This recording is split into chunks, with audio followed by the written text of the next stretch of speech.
Today's daf we're going to be learning is Avodah Zarah Daf Lamed Gimel. A few quick announcements again. The bookmarks, the registration is up. You can find it now on the every day for this week. When we send out the daf. If you go onto our website, you can find the registration link there. Also, it's on the homepage of the website. So please order your bookmarks. Still looking for sponsorships if anybody would like to sponsor. And a reminder that I'll be speaking in America next week in 2 different locations, in Los Angeles and in Lawrence, New York. So love to see people. The Shiur in Lawrence will be with Chavruta and Shiur, and in LA it'll be a lecture. You're all invited. Okay, we are going to get started with the end of Lamed Bet Amud Bet. So that's what we're up to. We're up to this situation where somebody is on their way to this festival. Let's call it a festival again, whether it's a house of idol worship or a festival, we'll call it a festival. They're on the way to the festival. You're not allowed to do business with them while they're on their way. However, what we saw yesterday was that Shmuel said, it depends if it's a Jew or an idol worshiper. If it's an idol worshiper on their way in, you can't do business because the concern is they're going to go, as we saw in the first Mishnah of the Masechet, they're going to go thank their gods because they're going to be so excited they got this good business deal. But on their way out, my Dahava, they've already been there. They're not going back there. Done. But Shmuel added, though, with a Jew, the situation is different. A Jew, specifically, the opposite is true. When they're on their way in, now what we mean by on the way in, I should really clarify. What we mean is they're on their way. They haven't gotten to the area where the festival is yet, so they're on their way. We're hoping that the Jew is going to change their mind, because what's a Jew doing going to this big idol worshiping festival? So the assumption is they'll probably change their mind and they won't go. But if they already went and they're now on their way back, well, then you know that they already worship the idol. And the assumption here is very interesting that the Jew is going to be worse because it's very exciting to them. It's their first time. It's new. Or if you're a Jew who then goes to something where, assuming you made that change, you're very strong about it, and therefore the likelihood is if they get a business deal after they leave, they'll probably be very excited and they'll go back and thank the gods. But now we're going to have a contradictory source because the Gemara starts off on our first line today. V'hatanya, but doesn't it say Yisrael holech l'tarput? But there's a different source. It's not like, right? It's talking about a Jew, so it would be like the second one. Okay, just remember, the idol worshiper, it's going to be specifically a problem when they're on their way and not when they're on the way home. The Jew, it's the reverse. On the way, not. On the way home, yes. But this source says for a Jew, it's going to be a problem to do business with them on their way there and on their way home. So Rav Ashi Kitanya, Rav Ashi says there's a third category. There's idol worshiper, there's Jew, and then it's also Jew, so what's the Jew? Yisrael Mumar Devadai Asil. The most concern we're going to have is with the Yisrael Mumar. That's a Jew who didn't just happen to go to the festival on a one-off, but a Jew who left the religion completely and is now an idol worshiper. There, we're concerned no matter what that they're going to go thank their idol worshiper because, like we said before, they're avik bey. They're very stuck, right? They're going to be clinging to that idol. The Yisrael Mumar is in the worst category. Whether they're on the way there, obviously, we don't think they're going to change their mind. And when they're on the way back, we assume they're so into the idol worship that they're going to go and thank them again, and therefore you shouldn't do business with them in either direction. So we now have 3 categories of people. Tanu Rabbanan. And notice all of them show that we're going to be the most lenient with the idol worshiper, right? There's less concern that they're going to go back and worship their idol, right? This is like a good example of, things just become commonplace to people and they don't take it seriously anymore, right? Like, for example, sometimes people who convert are actually much more into religion than people who grow up with it. They just get used to it. It doesn't mean so much to them anymore. So you can talk about it like that. Tanu Rabbanan. Ovei Kochavim haolech liyarid. Now we're going to have this. The Ovei Kochavim goes to this big, it sounds like also festival. Okay, now, in this case, we're assuming we're talking about merchants that were there. Okay, so you're on your way, you're outside this area where there was a big festival. And you see in Ovei Kochavim, bein b'halicha, whether they're going to the festival or bein b'chazara, or they're coming home from it, mutar. You're allowed to do business dealings with them. We don't yet understand what the issue is. Yisrael ha'olech liyarid b'halicha mutar b'chazara asur. So now you would think we're talking about the same thing, but they're not. You'll see in a minute. Yisrael that's going, when they're on their way in, you're allowed to do business with them. When they're on their way out, you're not allowed to. So mashna Yisrael b'chazara asur. Why with the Jew is it forbidden when they're coming out? Now this is different than we're worried they're going to go thank their idols. Why this is different and why the Gemara is treating this differently, I don't have a good answer to that. They seem to not be thinking the issue is they're going to immediately raise a different issue, which is, and now this is really a question. They're going to say, what's the difference with the Yisrael? And they're going to try to come up with a theory and then say, but then why wouldn't it be true for the idol worshiper? Okay, so we're going to have again, the opposite is true for each, and the question is, why is it? So, Mashna Yisrael b'chazara asur d'amrinan avodah zara zabin d'mei avodah zara ika ba'adei. We're assuming if you want to sell something to a Jew that's walking out of this festival, okay, maybe you call it a bazaar. Like your readers translate often as a bazaar. And in that place, this Jew is a merchant selling things. Well, we're assuming that the Jew must have been selling idols. And if the Jew is selling idols there, why we're assuming? Because there's idol worship going on there. So because the assumption is they're selling idols, the money they have now that they're going to purchase something from you when they're outside on the way home from the city is likely what we call Demei Avodah Zarah. It's money that was used for selling an idol that was, right? The Jew benefited from idol worship by selling it. You're not allowed to use that money. So that's why you can't buy from a Jew. But Ovei Kochavim Nami Ne'em Avodah Zarah Zabin, right? So, and then Demei Avodah Zarah Ika Ba'adei. The problem should be the same for the idol worshiper. In other words, what's the main assumption now? What's the main thing being sold at this big festival? Idols. So you shouldn't be able to buy from a Jew or from an idol worshiper that's coming from here who is a merchant, because for sure they sold idols. Okay, so maybe no. Okay, like think about it. You go to a baseball game. Okay, so, they're selling baseball paraphernalia, but they're also selling, right, not saying that's Avodah Zarah, I'm just saying, right, they're selling baseball paraphernalia, although maybe there are some who might claim that. So they're selling baseball stuff, but they're also selling beer and food and all sorts of hot dogs, and they're selling lots of stuff. So, okay, they say the Ovei Kochavim must have been selling a cloak, selling wine, other things.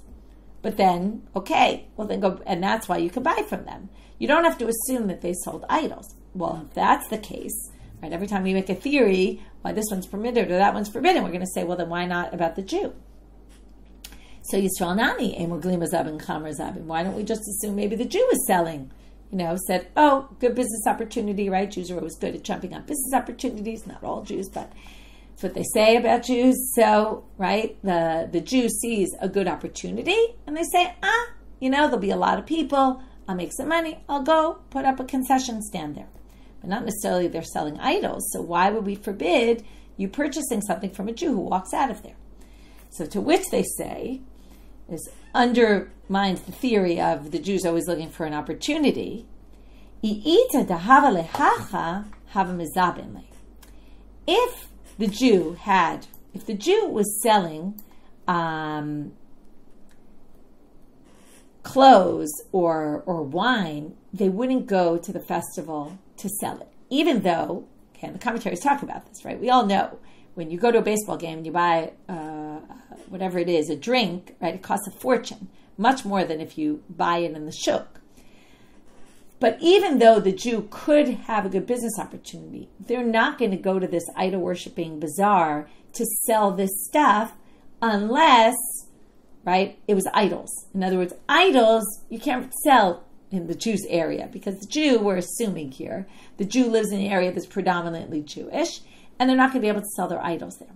So they're not going to, now there's different reasons as to why they wouldn't go to sell their beer, wine, whatever it might be, cloak at the bazaar. They're not going to go there either because it's farther away. That's the assumption, right? They're going somewhere farther away. It might not be worth it. You might make more money, but it's a lot of travel and it might not be worth it. Or you're not going to want to go to a place of idol worship unless, it's really worth it for you, meaning you have stuff to sell and you have nowhere else to sell it. I mean, what are Jews doing selling idols is another question. But the assumption is if they have idols to sell, well, then they're doing it there. And then you have to assume that a Jew that comes back from there must have been selling idols, because what else are they doing there if not going to sell idols? But if they're selling anything else, they'll sell it locally. They're not going to go to this Yerid where they're selling idols, and where it's far away, it's not worth it to them, or not something they would do. So again, this is all about making assumptions about people, right? And then we go back to the Gentile, which is very interesting. They're going to basically say you have an idol worshiper. The assumption is they're probably not selling idols. I don't know why they're thinking that, right? It's not a great answer as to, it leaves us a little bit lacking. Why wouldn't the idol worshiper be selling idols there? Why can you assume that they're selling other items? So they don't really address that so much. But I guess, again, there's a lot of things to be sold there. And the assumption is the idol worshiper will go there anyway to sell, because they want to be there anyway. They want to be where the action is. Okay. Tov. Leaves us a little bit lacking. Haba'im mutarim. Okay, now we're back to the Mishnah. The people who go to Tarput, right? If you catch them on their way out, you can sell to them, because the assumption is, again, we're back to a different issue, which is they're not going to go thanking their gods. Amar Rabbi Shimon ben Lakish, Lo shanu ela she'en kshurim ze bazeh. He makes another limitation. You're assuming they're not going to go back if they come on their own and they're leaving the festival on their own. Aval kshurim ze bazeh. If they come out in a pack of people, asurim, you can't start doing business dealings with them, because emadato lachzol. We're going to assume then, if you do business dealings with them, when they come out in packs, they often travel in packs, and they might all go back together to the festival. So there's a concern that they're going to return, and therefore you can't do business dealings with people even on their way out, even though they're idol worshippers. There's a concern they're going to go back. Again, it's hard to understand the reality here, and it's hard to understand why they go back if they're in a pack, or they go back with individuals. Today we're making a lot of assumptions about things. The first section is assumptions about people, what they're selling at the, can you determine what they sold when they were there? Can you determine whether they're going to go thank their gods and go back to there or not? And depending on who they are, Jew, idol worshiper, Jew who left the religion, right? All different kinds of ideas. Now we're going to move to laws of kashrut. Okay, and we're going to talk about, because we're now in the next line of the Mishnah, which is the nodot and the kankanim of the Ovdei Kochavim, which are nodot are they're like leather flasks, okay, wine skins they call them, or kankanehem, which are jugs, okay, which are generally earthenware. So the Mishnah says that these two things, if they will come from the non-Jew, and then you put your wine in them, your wine is forbidden. You can't benefit from it. That's Rabbi Meir. The rabbis say no, you can't drink your wine if you put it in there, because again, right, in laws of kashrut we understand things get absorbed into vessels and they come out of vessels. Now again, the big difference is usually in kashrut we say they get absorbed through heat, by heating them up. Now these jugs were not heated up or anything, so we're going to talk about this. But they do get absorbed because the substances are absorbent substances. And that's going to be a whole question today. What substances absorb, which ones don't, right? What kind of jugs absorb? How much do they absorb? Are there ones that absorb more than others? Can all of them be kosher? Can none of them be, right? What can be koshered? How can it be koshered? All that. That's going to be our discussion today. And as often in these kind of sugyot where we're talking about something that's related to the reality of their times, what vessels, what this, it's a lot of different opinions about how to understand all these things. What they are, how absorbent, what makes this one unique. A lot of debates about how all the what's actually going on in the Gemara here, and then obviously practically, because what does this mean? That will affect halacha l'maaseh. So let's start with the Gemara. Nodot Ovdei Kochavim v'kankanehem. Tanu Rabbanan. So again, assuming we're going by Chachamim, that they're not. If you put wine in a flask like this, in some sort of utensil that have wine of a Gentile, you can't drink the wine, but it's not forbidden to benefit from. But that's not really what's going to concern us right now. The question is what we do. Nodot and how we kosher it, really. And what kind of vessels are even going to forbid it. So Tanu Rabbanan, the Breita says, and first they're going to start with nodot, later we'll go to kankanim. So the nodot again are the wine skins, which are made of, right, skin, a hide, and that's where they would keep the wine. Nodot Ovdei Kochavim, gludim chadashim mutarim, Yishanim umezupapin asuri. So if they're grudim, which means they don't have tar in them, they would put tar inside. Okay, so if they don't have tar and they're new, depends how you read it. New, there's already a debate what it means new. Rashi says barely been used, okay, which is a big difference between Rabbeinu Eliyahu and Tosfot, who says never been used. Okay, Rashi says if you use a wineskin once or twice, it doesn't absorb that much. Okay, it's not the most absorbent substance. It would have to be something that was used a lot, and then it would have been absorbed. That would be the Yashan versus Chadash. The Zefet, okay, so now it's Mezupapin, the tar would absorb the wine also. So that would also make it a problem. If they're Grudim, if they don't have any Zefet at all, some people say also the Zefet is there. Once the Zefet is there, you can't tell anymore whether it absorbed or not. So you wouldn't be able to identify if it's new or old, and that's the problem once they're Mezupapin. The question is, what is the tar? Some people say the tar was made with wine, which we're going to see later, that perhaps it's part of the process of making the tar. When they would put the tar in, they would add some wine. And that's why with tar it's already forbidden, because there's wine absorbed. We know there's wine in there. Okay, so again, a lot of lack of clarity about these. But either it never had wine, and that's why it's permitted, and once it has wine, it's a problem, or the wine didn't absorb much, and that's why it's permitted. As opposed to the later ones where the wine, the Yishanim Mezupapim, where it gets absorbed. Ovei Kochavim. Ribiban v'ibdan. Okay, the Braita continues. If an Ovei Kochavim, Ribiban v'ibdan, that means he did the process of, they would heat up the tar and then pour the tar into the vessel, and then natam l'tochan yain, and then put wine in it, which is why I said this could be as part of the process of the lining, putting this lining in. So the process included pouring wine in it while it was still hot. And Yisrael omer al gabav, if the Jew is standing there watching, eino choshesh. This is not a problem. Okay, this doesn't really make so much sense, because it sounds like in the process of making the tar, the Gentile poured wine in. Now, if the Gentile poured wine, right, there's a concern, it was yeh nesech, or while they were pouring, they did a libation. And what does it help if the Jew's standing there? Now, maybe if you're worried about that they did a libation while they were pouring, so you could say, okay, the Jews there are making short. But if they took wine that was theirs and poured it in, who knows, maybe they did Nisuch HaYayin previously. So that's what the Gemara is going to ask. Because the Gentile idol worshiper put the wine in, what does it help? There's a Jew watching. Right? It's not like, remember once we were staying somewhere and they brought us food and they said, it's the rabbi, was watching. I don't know. They said some term, like there's this assumption, right? They were watching it because they were watching it. The watching itself is what makes it kosher. So Amar of Papa, the first explanation is going to be like this. We misunderstood the case. Hachi kamar. This is how you read it. Ovei kochavim rivivan ve'ibdan. So the Gentile heated up the tar, poured it in, and did the processing.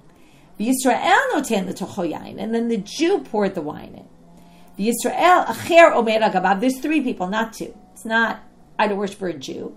It's idol worshiper who does the process, the Jew who does the pouring the wine, not the idol worshiper. For sure, it would be a problem. And then there's another Jew watching. Okay, well, then we have to figure out what's the other Jew watching. If the Jew poured the wine in, and it was the wine of the Jew, what would be the problem? And let's say it wasn't the wine of the Jew, what's going to help? That another Jew is watching it. Umeachal, the Israel. I don't know if you're getting the theory here today. What's going on in a lot of these sugyot is, right, it's this ping pong back and forth. Well, if you say that, well then how does it explain the other one? That's the foil, right? Like we have with the Gentile and the Jew in the festival, right? In other words, here's your theory, but it has to work for the opposite case. So now we're going to say, Rav Papa's answer is, Ovei kochavim rivani dan, Yisrael put the wine in, the third Jew, the third person there, the second Jew, is watching. If the Jew is the one putting the wine in, Yisrael what do you need to have a Jew watching for? He said, well, the concern is that while the Jew is pouring the wine in, and the Gentile idol worshiper is standing right there, maybe the idol worshiper will do the nisuch of the wine, kind of say something, and, normally we say they have to touch it, so it's not so clear what happened here, how he does it without touching it. Maybe he does something. The Jew's so busy pouring that the Jew's not paying attention. And that's why we need another Jew there to make sure that while the Jew is pouring it in, the Gentile is not doing some libation on the wine. Okay, again, it's a bit of a weak answer because it doesn't really explain how the Gentile could be offering a libation on the wine that they're not really in contact with. Maybe the concern is that they would touch it and no one would notice. Okay, that's one answer. Rav Zvi, maybe because that's not the most satisfying answer, Rav Zvi comes up with a different explanation. Rav Zvi Amar, Lo Olam Kitakamar Tamikar. It really is what we said before, which is the idol worshiper is pouring the wine also.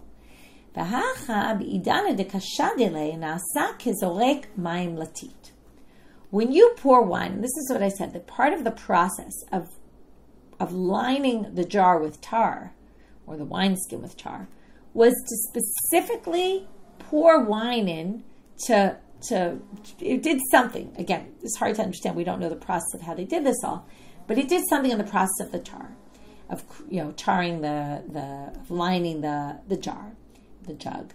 And now, when you do it, it's like putting water.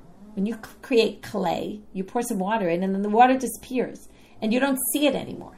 That wine is negligible, right? Number one, the assumption is you don't taste it at all, because there's a bit of a debate here what the issue is.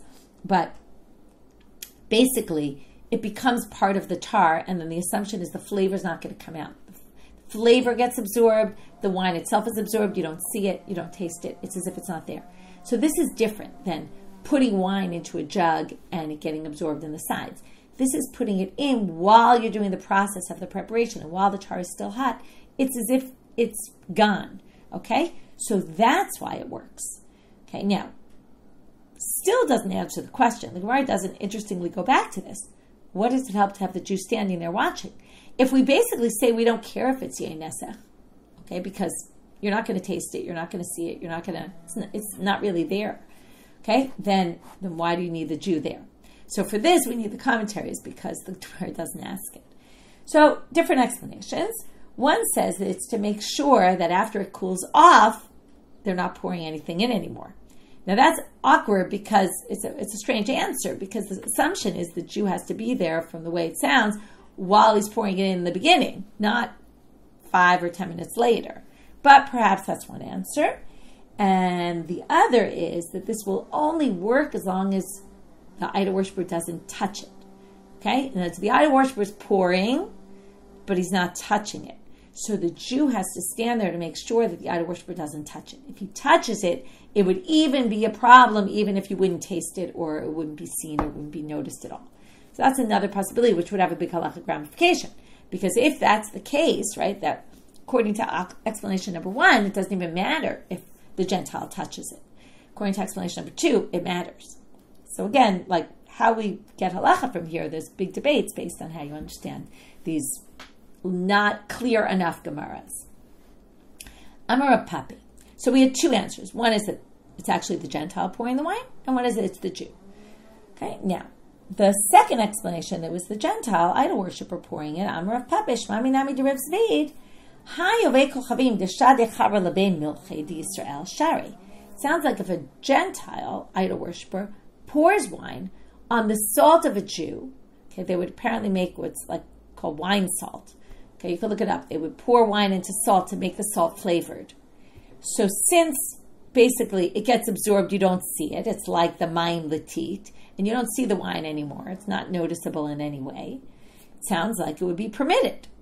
But if you got what I said before, it adds flavor to the salt, then you get why this obviously is a problem. Right? And that's what Rav Ashi says. Not Rav Ashi, bidami. This is not similar at all. Hatam kaza li'ibud. Hachalo kaza li'ibud. In the tar, it's gone completely. It's not just, and that's why I said it before. Number 1, you don't see it. Number 2, you don't taste it. In the salt, you might not see it, but you definitely taste it. That's the whole point of putting it in. And because there's taste there, it's a problem. Again, this returns us all to law. We haven't really learned it in the daf yet, but laws of kashrut, which we all know about taste. We've learned it here and there, but we haven't gotten to chulin, where real kashrut, the bulk of the kashrut laws are there. It's all about notein tam, giving flavor. Giving flavor is obviously a problem. Bar Adi Taye, Anas Hanuzikem Rav Yitzchak Bar Yosef. So Bar Adi, who is an Arab merchant, stole vessels from Rav Yitzchak Bar Yosef, or grabbed them, seized them, took them. Ramabu Chamra, he put wine in them, and then Adrinu Niale, later he returned them. Atashal Beit Midrash, so Rav Yitzchak Bar Yosef went to the Beit Midrash, can I drink from my vessels that now, have wine in them? Amalei Rabbi Yirmiyah, Kacho Rabbi Ami. Okay, all of you who have ever done this, or seen your parents do it, or I don't know, but you're going to say, here we see it. Halacha l'maaseh. This is what you're supposed to do. Mimal'ah mayim shlosha yamim u'ma'aran. You fill them with water for 3 days, and then you change the water. Amarava tzarich la'aram me'eit la'eit. You have to do it every 24 hours. Okay, by the way, you could do it after more than 24 hours, but you have to do it at least 24 hours, have them soak this stuff. People I remember growing up, we would soak glasses for 3 days. That's how you kosher glasses before Pesach. So here also. Now, why do you do it in this way? Why not in, the way we normally kosher things? Because again, you kosher things, the way they absorb is the way it comes out. This is all absorbed by having wine sit in it. There's no heat. It's not like, you have to do with the burners, turn them on high and burn them the way they usually burn.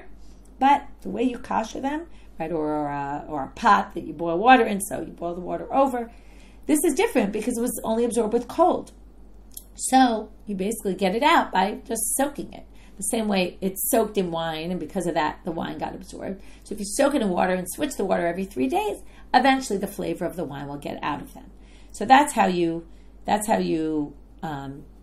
take these jugs that you have and you kosher them. Savor meaning, now, this is always a case. You have a case where there was a story or a situation, and then they rectify the situation in this way and they paskin. So then people standing by start making observations and misobservations.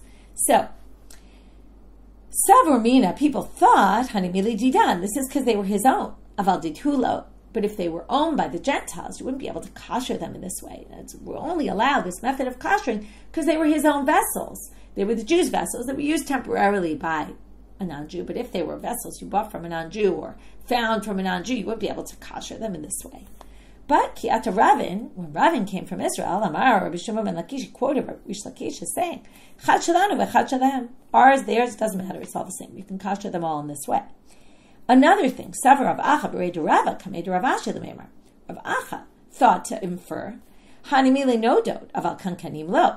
He thought to distinguish between wineskins, which don't absorb as much, and earthenware vessels, jugs that are made of earthenware that klecheres that absorb a lot.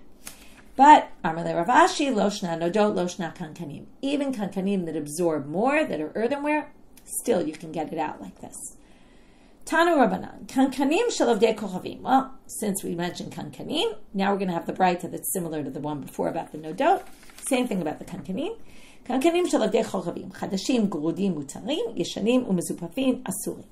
Okay, so again, if they're without tar and they're new, you can use them. If they're old or they have tar, and then you can't tell if they're old or new, at least we'll go with that interpretation, they're forbidden. Ovei kochavim noten letochan yayin. This doesn't mean he should. This means if an ovei kochavim put wine in there, Yisrael noten letochan mayim. Okay, this is exactly what we just saw. You can put water in them, soak them, and get the flavor out. Ovei kochavim noten letochan yayin, because it's just saying the same thing. If an ovei kochavim put wine in, you have another way you can do this. I don't know if you want to try this one. Yisrael noten letochan sir u'mochayis. You can put a fish brine or the fish stew called morayis. You could put that in, and Rashi says that works immediately. You don't have to do the whole 24-hour times 3 days. It takes it out immediately. We talked about this before, how the wine in the fish brine, right, there was this machloket about it, because the wine is basically there to take out the bad smell, and it kind of, it creates like the wine almost disappears because it's used for some sort of purpose and you don't taste it anymore. So here also the wine comes out into the fish, and then it's no longer in the vessel. And that happens in a much more quick process. Ve'eno choshesh. So now I ask a question about this fish brine. Turning now to Amabet, lechatchila or diavad? Is this, if I happen to put fish brine into my vessel that I got from a Gentile, not paying attention, not thinking about it, that it's not kosher, I put my fish brine in, do we say that now it's permitted? Or do we say, if I want to, I can lechatchila put fish brine in? So Tashma, let's learn from here. Can I use it to kosher it, basically? Detani Rav Zvi bar Shaya halokach kankanim min hagoyim chadashim noten letochan yayin. Okay, if they're new, you can put wine in there because you can assume they weren't used. Or again, new might mean barely used, and we don't assume the wine really got absorbed. Yishanim, old ones, noten letochan sir morayis lechatchila. Here it says you can put sir morayis lechatchila. You don't even have to do the water for 3 days. You could just put this in. Sounds like it's not a problem to just go ahead and do that. Rabbi Yehuda Nesiya Rabbi Ami. Rabbi Yehuda Nesiya asked Rabbi Ami the following question. Now again, going back to how we usually kosher things, you could put something in a furnace and burn it. So what if you put the jug back into the furnace, right, where you created it, and it got really hot? Would that take out the wine flavor? Amrale sir soleif or lo koshaken. Say if the brine burns out the wine, okay, which is what they assume happens. Now it doesn't really burn it, but they're saying if it's so strong it kind of pulls out the wine. What, you think fire won't? Of course a fire will. And therefore, right, fire always takes out. It's not like you can't kosher it with what we call libun, right? You can't. You just don't have to. You can do the soaking instead.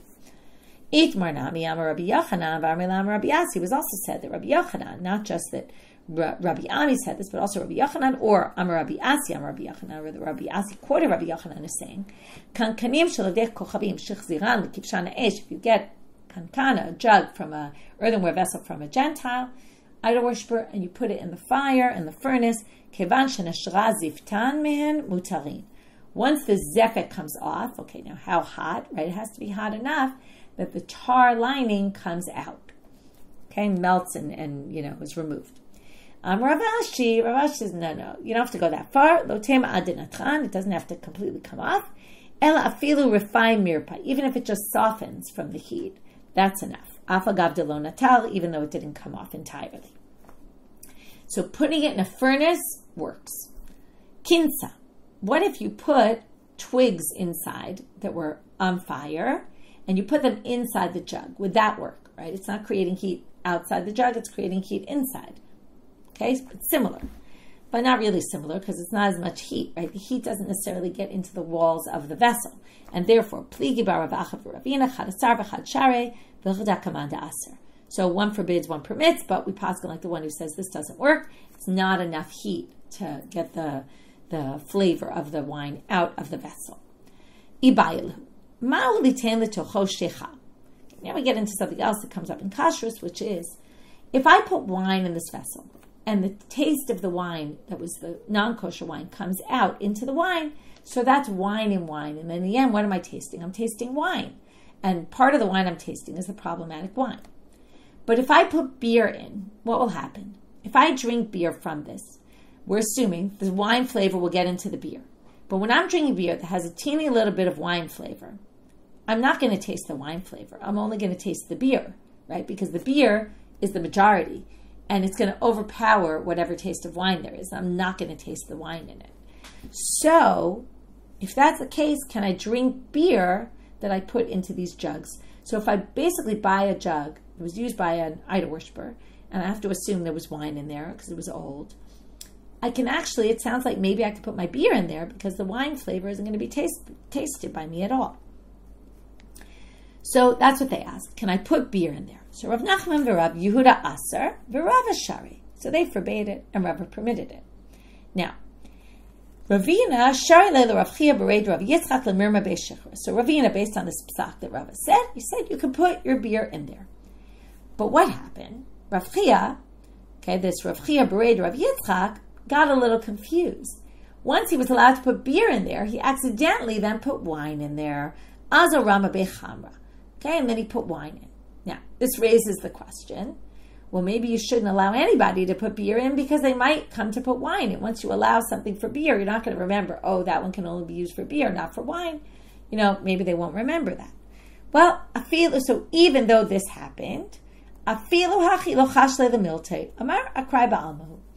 even so, Ravina didn't say, oh, no one can use this, use these kind of vessels anymore for beer. because he said it was just a fluke that this happened and we're not really worried. Even though you would think, they make all sorts of gzeirot and concerns. This seems like a pretty obvious one that you really could get confused and think that, if I could put beer, I could put wine once I'm using it.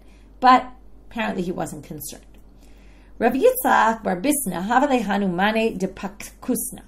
Okay, what is pakusna? So Rashi says they're made of dung of animals. Okay, so the dung of animals is what made the kli. It sounds a little unpleasant. But we've seen clay glalim also. It comes up, apparently it was something they used. So malinu maya, anichu b'shimsha. So he filled them up with water to kosher them. Okay, because again, he had these from Gentiles, obviously. They put wine in there. He filled them with water, like we saw before, that you kosher them by soaking them in water. But anchinu b'shimsha, and then he left them out in the sun. Paku, and they exploded. And they broke completely, and that was the end of them. So Amar Lehu Rabbi Abba, this is sort of more of like a joke. Rabbi Abba kind of mocked him and said, Asertinu alach Yisrael alma. You've made these forbidden to you forever. In other words, they don't exist anymore. Now, you tried to kosher them, but you actually made them forbidden forever. And he kind of reprimands him and says like this, Imor Damar Rabbana memalinu maya. The rabbi said, fill it up with water, but anuche b'shimsha mi'amar. They didn't say put it out in the sun. That was a bad idea. Shouldn't have done that. Now the question is, was he putting it in the sun because he thought the heat, maybe he on purpose wanted it, like we talked about, libun, even though obviously the heat of the sun is not, but maybe he wanted the water to warm up. Either which way, it must have been a very hot day, otherwise it wouldn't have exploded in the sun. So we're not sure what his motivation was, but obviously he's getting made fun of a little bit. He did something that wasn't the smartest thing to do. Amar Rabbi Yosna, Amar Rabbi Ami, Klei netel, ein lem Torah olamit. Okay, we don't yet know what this is, but klei neter can never be kosher. Okay, so again, we're talking about a range. Some things don't need koshering at all. New vessels, right? Maybe they've even been used, if we go with Rashi, they've been used once or twice, but they don't absorb a lot. Then we have vessels that absorb, but we can get it out through soaking or through the fish brine or somehow like that. Or we can use it for beer. Then there's things that can never be kosher. So now we want to know what this klei neter is. It's obviously something that's highly absorbent, and therefore you can never really get out the wine that's in there. My klei neter, Amar Rabbi Yossi bar Avin, klei machporet shel tzrif. It's used from soil or adamah that they made from land that was, or soil that they used for mining alum from. So it's a certain kind of soil that's apparently very absorbent. Debate Parzik Rufila. Okay, this is a Gentile guy, Parzik Rufila. Anas hane kube mi pumbedita. So his people stole these kube from pumbedita. Now kube also, range of opinions what exactly it is. Could just be an earthenware vessel, like a jug. Could be something else, but let's go with an earthenware jug. So they stole these, again, this is like the earlier story. They stole this jug from pumbedita, from Jews. Ramabu chamra, they put wine in it. Adrinu ni'alayu, they returned it to the Jews. Adu shalu el Rav Yehuda, they asked Rav Yehuda, Amar davar she'em machniso lekiyumhu. This is a new category we haven't seen, which is people don't put things in those kind of whatever this kubi is for the long term. This is like the kosot we saw, okay? But the kosot are different even. Because not the kosot, we're going to see the kosot soon, sorry. This is like right, actually it's different. Okay, fine. Before we had jugs, these are jugs, we're going to see the kosot soon, that people just put in temporarily. They don't leave things in there for a long time. Because they don't leave things in there for a long time, you don't even need to soak them for 3 days. You could just rinse them out, and that's sufficient. Okay, because they're not meant to be very absorbent, and they're also, the assumption is that the Gentile who used them didn't put anything in there for a long time. Only when they sit in there for a long time do they really absorb. Again, kosherous, right? With heat, they get absorbed right away. But without heat, it's just a time factor. They've been in there for a very, very long time, they'll get absorbed, and it's obviously a material. Different materials absorb differently. Amar Rav Avira, hanichatz be'shachime daramai. Again, these are jugs that are. I think shachime is dark. You can correct me if I'm wrong. Of Arameans, kevan de lo bale tuva. They don't. Oh, red. Thank you. They're red. Kevan de lo bale tuva meshachchan b'mayim umutarim. So again, this is made from some substance. Some sort of. Again, they were all made from the soil. They would make different kind of materials from it, but again, you would use different kind of soils. But this you could just rinse in water and they're permitted. Amra pape, haine patvata. Okay, Rashi just says they're kli cheres, debe michse. Again, they were a type of kli cheres, a type of earthenware vessel, because we saw before earthenware vessels are very absorbent. Not too absorbent, right, depending on which kind. But this is a kind that's not. So again, another type that you can just rinse in water. Kase. So again, Rashi says they're cups, but cups that are earthenware cups. But again, because you just drink from them, they're not in there for a very long time. Rav Asi asal, Rav Ashi shali. Here we have a bit of a machloket. Because they are earthenware, which absorbs, it's a bit of a, right, they're not sure what to say. So now we're going to say in which case do they disagree or agree. And now we're going to talk about the difference between the first use of it and the second and the third. The first use we're going to assume of an earthenware vessel, it's the most absorbent. It doesn't have anything in it yet. So it's going to absorb more. So if the first use of it was by an idol worshiper, everyone agrees. They don't even disagree in that case. They're all going to forbid. Their machloket is b'pam sheni. If it's the second use is the Gentile, then one permits and one forbids because one thinks it absorbs and one thinks it doesn't absorb anymore. Some people say no. Everyone agrees first and second time is forbidden. The machloket is obviously, and the third time, and now they give us a hilchata. What's the halacha? Pam rishon v'sheni asul, shlishi mutar. The first both uses are forbidden. The third use is going to be permitted. Meaning, if the first and second use were by a Jew and then a Gentile idol worshiper used it the third time, put their wine in, we don't have to worry about it. Amarev's feet. Now we're going to end with these and kind of we'll be in the middle here. But mane de kunya. If you have glazed vessels, okay, so chivara ve'ukame share, yeroka asir. If they're white or black, they're permitted. If they're green, they're forbidden. Okay, why? Mishum de mitzvah, because the green is made from the alum, and that we said is very absorbent. Now, what's the issue with glaze? Rashi says they're glazed with lead. Not everybody agrees that it's covered with lead. It could be glazed like a clear glaze. Okay, but the point of a glaze, why do you put a glaze? So that things don't get absorbed, right? That's the whole idea. But it depends, according to Rav Zvid, what it was made of. If the material is very absorbent, even if you glaze it, it doesn't matter. We're going to see a different opinion about this because you could see why. Because what do you mean? Once you put the glaze, what should it matter what the material is underneath? The itbe kartufne, but if it has cracks and crevices, well, then obviously kulu asire. They're all going to be forbidden because then obviously the wine can get through and both get in and get out. Darish Meremar. Now he's the one who's going to interest us for the next part, and we're not going to really finish even the question today. But Meremar said, Kunya ben ukama ben chivara ben yeruka shari. He says anything that's glazed, it doesn't matter, even the green ones are permitted. But the question on Meremar is, Maishna mechametz for Pesach. Okay, now we're going to get to kosher for Pesach. How is this different than vessels to be used on Pesach?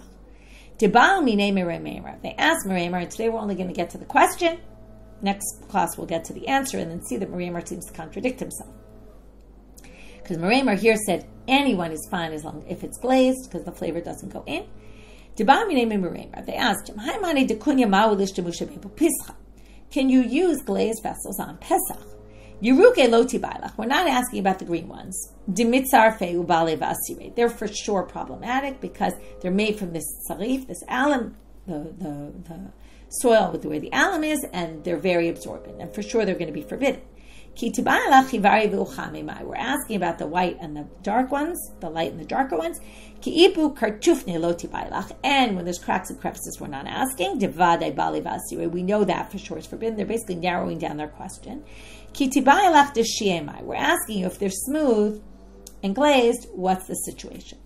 And then we're going to see Meremar's answer, and then we're going to say, well, that seems to contradict what he says by us, and we'll get back to that tomorrow. So what we did today is we started with these distinctions between, right, today's a day of a lot of distinctions and ranges of people going in and out of these festivals, in which cases exactly we're going to be concerned for, and which one not, depending on who you are, and mainly Jew, or an idol worshiper, or idol worshipping Jew.